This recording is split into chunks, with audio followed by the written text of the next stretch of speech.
Okay, so it wants me to add these following fractions. Okay, so basically to do that, I need a common denominator.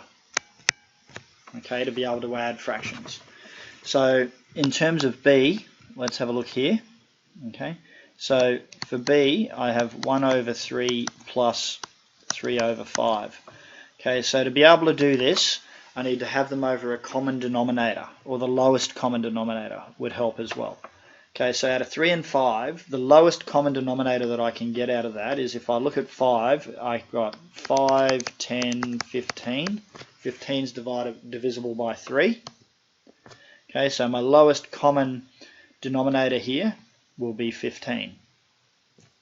Okay, so basically, if I put them both over 15, okay, and I think, okay, to go from here to here, I've multiplied by 5. What do I need to do with that to keep it equivalent? I also multiply that by 5. So I end up with 15 there. Okay, to go from here to here, I've multiplied by 3. So I do the same with the top. I multiply the top by 3 to get 9. Okay, and so basically what I end up doing here is I've got my equations now, or my fractions, over a common denominator.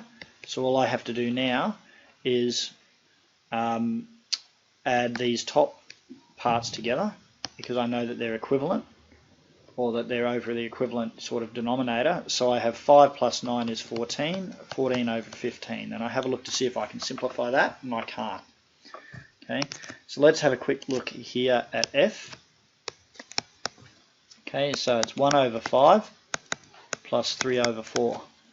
Okay, so again, I need a common denominator for these.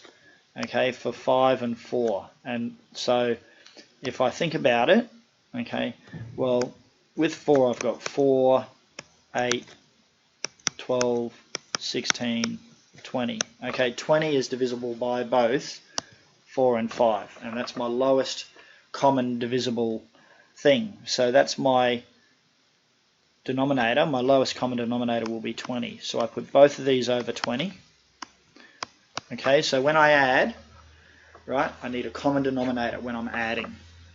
So I then think, okay, to go from here to here, okay, I've multiplied by 4, so I multiply this by 4 as well.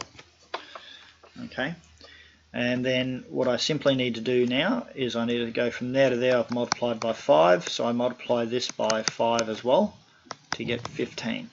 Okay, because I want my fractions to be equivalent. So then, now that they're over a common denominator, all I need to do now is add these top parts. Okay, and so I end up with it being 19 out of 20 is my answer.